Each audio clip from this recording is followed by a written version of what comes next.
Welcome to PW Kannada YouTube channel. ನಾನು ಶಾಲಿನಿ ಸೋಮಶೇಖರ್, ನಿಮ್ಮ botany teacher. ಇವತ್ತು ಈ ವಿಡಿಯೋ ಮುಖಾಂತರ ಗೋಲ್ ಸೆಟ್ಟಿಂಗ್ ಅಥವಾ ನಮ್ಮ ಗುರಿನ ಹೇಗೆ ಸೆಟ್ ಮಾಡ್ಕೊಳ್ಳೋದು, ಅದರ ಪ್ರಾಮುಖ್ಯತೆ ಏನು, ಅದು ಎಷ್ಟು ಇಂಪಾರ್ಟೆಂಟ್ ಅನ್ನೋದನ್ನ ನಿಮಗೆ ನೆನಪಿಸೋದಕ್ಕೆ ಬಂದಿದ್ದೀನಿ. ಈ ವಿಡಿಯೋನ ನಾವು ಒಂದು ಕತೆ ಮುಖಾಂತರ ಶುರು ಮಾಡೋಣ. ಈ ಕತೆ ಮಹಾಭಾರತದಲ್ಲಿ ಬರುವಂತಹ ಒಂದು ತುಂಬಾ ಇನ್ಸ್ಪಿರೇಷನಲ್ ಸ್ಟೋರಿ. ನನಗೆ ಪರ್ಸ್ನಲಿ ಯಾವಾಗಾದ್ರೂ ಗೋಲ್ ಸೆಟ್ ಮಾಡಬೇಕು ಅಂತ ಅಂದ್ರೆ, ಪ್ರೊಫೆಷನಲ್ ಆಗಿಲಿ ಅಥವಾ ಪರ್ಸ್ನಲ್ ಆಗಲಿ, ನಾನು ಯಾವಾಗಲೂ ಈ ಕತೆನ ಒಂದ್ಸತಿ ನೆನಪಿಸ್ಕೋತೀನಿ. ಬಿಕಾಸ್ ಈ ಕತೆ ನನಗೆ ತುಂಬಾ ಇನ್ಸ್ಪೈರ್ ಮಾಡುತ್ತೆ ಮತ್ತೆ ಮೋಟಿವೇಟ್ ಮಾಡುತ್ತೆ. ಏನ್ ಈ ಕತೆ? ಈ ಕತೆನ ನೀವು ಯಾರಿಂದನಾದ್ರೂ ಕೇಳಿರ್ಬೋದು ಅಥವಾ ಇದ್ರ ಬಗ್ಗೆ ಓದಿರ್ಬೋದು ಕೂಡ. ಬಟ್ ಇನ್ನೊಂದ್ಸತಿ ರಿಮೈಂಡ್ ಮಾಡ್ತೀನಿ, ಸೊ ದ್ಯಾಟ್ ನೀವು ನಿಮ್ಮ ಗುರಿ ಸಾಧನೆಗೆ ಇದನ್ನ ಯೂಸ್ ಮಾಡ್ಕೊಳ್ಳಿ ಇನ್ಸ್ಪಿರೇಷನ್ ಆಗಿ ಅಂತ. ಓಕೆ, ಸೊ ಈ ಕತೆ ನಡೆಯೋದು ಮಹಾಭಾರತದಲ್ಲಿ. ನಿಮಗೆ ಗೊತ್ತಿದೆ, ಯುವರಾಜರು ಕೌರವರು ಮತ್ತೆ ಪಾಂಡವರು ಇಬ್ರು ಕೂಡ ಗುರು ದ್ರೋಣಾಚಾರ್ಯರ ಹತ್ರ ಬೇರೆ ಬೇರೆ ವಿದ್ಯೆಗಳನ್ನ ಕಲ್ತ್ಕೊಳ್ತಾ ಇದ್ರು. ಅವರು ಬಿಲ್ ವಿದ್ಯೆ ಕಲಿತಾ ಇದ್ರು, ಸ್ವೋರ್ಡ್ ಫೈಟಿಂಗ್ ಕಲಿತಾ ಇದ್ರು. ಒಂದು ಮಹಾರಾಜ ಆಗೋದಕ್ಕೆ ಏನೆಲ್ಲ ಸ್ಕಿಲ್ಸ್ ಬೇಕಿದೆ ಅದನ್ನೆಲ್ಲ ಅವರು ಗುರು ದ್ರೋಣಾಚಾರ್ಯರ ಹತ್ರ ಕಲ್ತ್ಕೊಳ್ತಾ ಇದ್ರು. ನಿಮ್ಗೆ ಗೊತ್ತಿರ್ಬೋದು, ಪಾಂಡವರು ಕೌರವ್ರ ಮಧ್ಯ ಒಂದು ಸಾರ್ಟ್ ಆಫ್ ರೈವಲ್ರಿ ಮತ್ತೆ ದುಶ್ಮನಿ ಇದ್ದೇ ಇತ್ತು ಅಂತ. ಕೌರವರು ಸ್ಪೆಷಲಿ ದುರ್ಯೋಧನ ಅನ್ಕೊಳ್ತಾ ಇದ್ರು ಮತ್ತೆ ಬೇರೆ ಕೌರವ್ರ ಜೊತೆ ಮಾತಾಡ್ತಾ ಇದ್ರು ದಟ್ ಗುರು ದ್ರೋಣಾಚಾರ್ಯರು ಯಾವಾಗ್ಲೂ ಪಾರ್ಷಿಯಲ್ ಆಗಿದ್ದಾರೆ, ಯಾವಾಗ್ಲೂ ಅರ್ಜುನನ್ನೇ ಪ್ರಿಫರ್ ಮಾಡ್ತಾರೆ, ಬೇರೆಯವ್ರಿಗಿಂತ ಅರ್ಜುನನ್ನ ಸ್ಪೆಷಲ್ ಆಗಿ ಟ್ರೀಟ್ ಮಾಡ್ತಾರೆ ಅಂತ. ಇದನ್ನು ಗುರು ದ್ರೋಣಾಚಾರ್ಯರು ಕೇಳಿಸ್ಕೊಂಡು ಒಂದು ನಿರ್ಧಾರ ತಗೊಂಡ್ರು. ಎಲ್ಲರನ್ನೂ ಟೆಸ್ಟ್ ಮಾಡೋಣ, ನಾನು ಅರ್ಜುನನ್ ಯಾಕಷ್ಟು ಹೊಗಳ್ತೀನಿ, ಯಾಕಷ್ಟು ಪ್ರೇಸ್ ಮಾಡ್ತೀನಿ ಅನ್ನೋದು ಎಲ್ಲರಿಗೂ ಗೊತ್ತಾಗ್ಲಿ ಅಂತ ಒಂದು ಟೆಸ್ಟ್ ನ ಅರೇಂಜ್ ಮಾಡಿದ್ರು.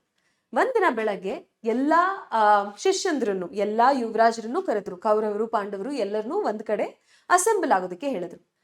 ಅಲ್ಲಿ ಬಂದ ತಕ್ಷಣ ಗುರು ದ್ರೋಣಾಚಾರ್ಯರು ಹೇಳ್ತಾರೆ, ಇಲ್ಲೊಂದು ಮರ ಇದೆ, ಈ ಮರದ ಮೇಲೆ ಒಂದು ಹಕ್ಕಿ ಇದೆ, ಮರದ ಹಕ್ಕಿ, ವುಡನ್ ಬರ್ಡ್ ಅಥವಾ ಪ್ರಾಬಬ್ಲಿ ಕ್ಲೇನ ಬರ್ಡ್ ಇದೆ.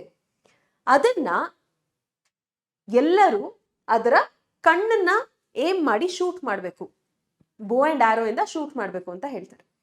ಒಬ್ಬೊಬ್ಬರನ್ನೇ ಕರೀತಾ ಬರ್ತಾರೆ. ಮೊದಲನೇದಾಗಿ ಯುಧಿಷ್ಠಿರ ಅಥವಾ ಧರ್ಮರಾಯನ ಕರೀತಾರೆ. ನಮ್ಗೆಲ್ಲ ಗೊತ್ತಿದೆ, ಧರ್ಮರಾಯ ವಾಸ್ ವೆರಿ ವೈಸ್, ತುಂಬಾ ಥಾಟ್ಫುಲ್ ಪರ್ಸನ್ ಧರ್ಮರಾಯ.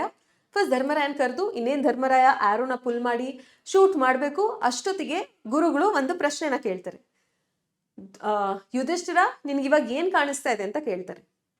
ಅದಕ್ಕೆ ಯುಧಿಷ್ಠಿರ ಹೇಳ್ತಾರೆ, ನನಗೆ ಪಕ್ಷಿ ಅಂತೂ ಕಾಣಿಸ್ತಾ ಇದೆ, ಪಕ್ಷಿ ಎಲ್ಲಿದೆ ಅದ್ರ ಪಕ್ಕದಲ್ಲೇ ಒಂದು ಚಿಕ್ಕ ಗೂಡು ಕೂಡ ಕಾಣಿಸ್ತಾ ಇದೆ, ಒಂದು ನೆಸ್ಟ್ ಕೂಡ ಕಾಣಿಸ್ತಾ ಇದೆ, ಬೇರೆ ಪಕ್ಷಿದು ನೆಸ್ಟ್ ಕೂಡ ಕಾಣಿಸ್ತಾ ಇದೆ, ಹಾಗೇನೆ ಈ ಹಕ್ಕಿ ಎಲ್ಲಿ ಕೂತಿದೆ ಅದ್ರ ಕೆಳಗಡೆ ಒಂದು ಹುತ್ತ ಕೂಡ ಕಾಣಿಸ್ತಾ ಇದೆ ಅಂತ ಹೇಳ್ತಾರೆ. ಆಂಟ್ ಹಿಲ್, ಅಲ್ಲೆಲ್ಲ ಆಂಟ್ಸ್ ಇರುತ್ತಲ್ವಾ, ಇರುವೆಗಳು ಅದೆಲ್ಲ ಇರುತ್ತಲ್ವಾ, ಆ ಆಂಟ್ ಹಿಲ್ ಕೂಡ ಕಾಣಿಸ್ತಾ ಇದೆ ಅಂತ ಹೇಳ್ತಾರೆ.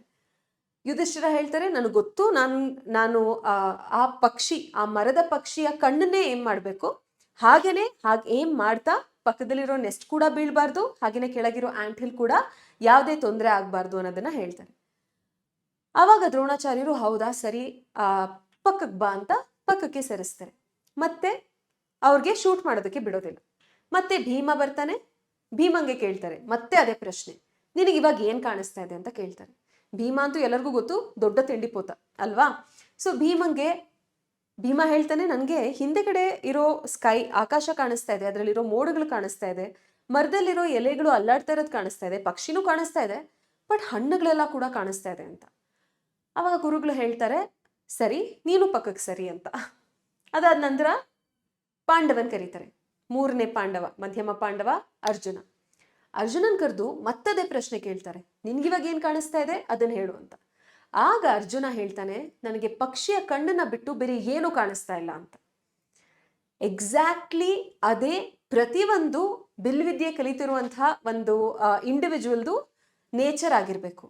ನಮ್ಮನ್ನ ಎಕ್ಸಾಕ್ಟ್ ಆಗಿ ಒಂದೇ ಪಾಯಿಂಟ್ ಅಲ್ಲಿ ಸ್ಪೆಸಿಫೈ ಮಾಡಿ ಅದೇ ಪಾಯಿಂಟ್ಗೆ ಏಮ್ ಮಾಡಿ ಶೂಟ್ ಮಾಡಬೇಕು ಅಂತ ಹೇಳಿದಾಗ ಬೇರೆ ಯಾವುದೇ ಡಿಸ್ಟ್ರಾಕ್ಷನ್ ಕೂಡ ನಮಗೆ ಕಾಣಿಸ್ಬಾರ್ದು.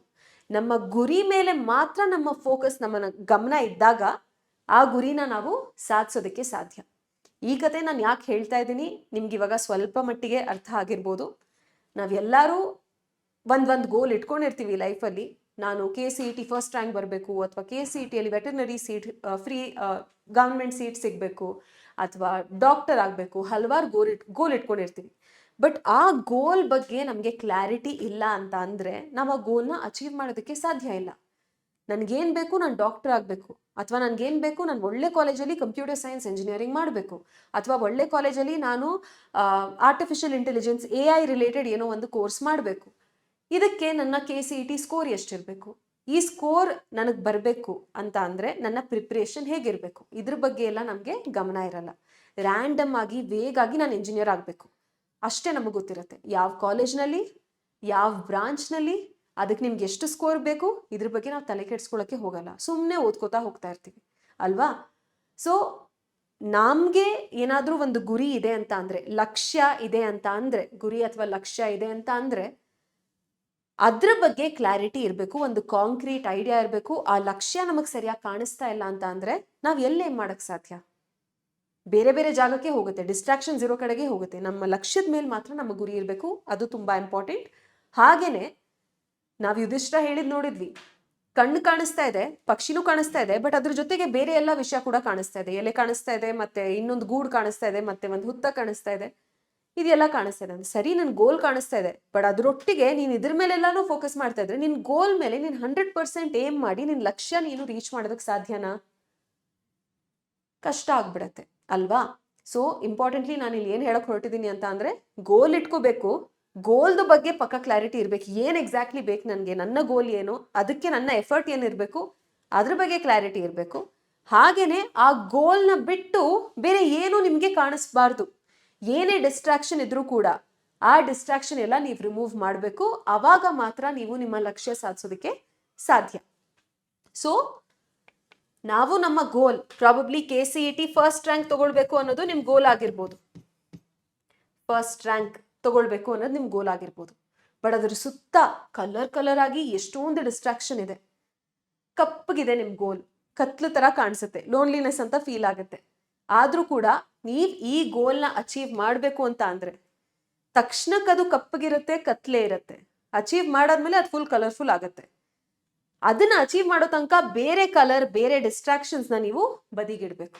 ಏನೆಲ್ಲ ಇರ್ಬೋದು ಆ ಡಿಸ್ಟ್ರಾಕ್ಷನ್ಸ್? ಒಂದು ಮೇಜರ್ ಡಿಸ್ಟ್ರಾಕ್ಷನ್ ಎಲ್ಲ ಸ್ಟೂಡೆಂಟ್ಸ್ ನಾವ್ ಏನ್ ನೋಡ್ತೀವಿ, ಅದು ಸೋಷಿಯಲ್ ಮೀಡಿಯಾದು ಅಡಿಕ್ಷನ್.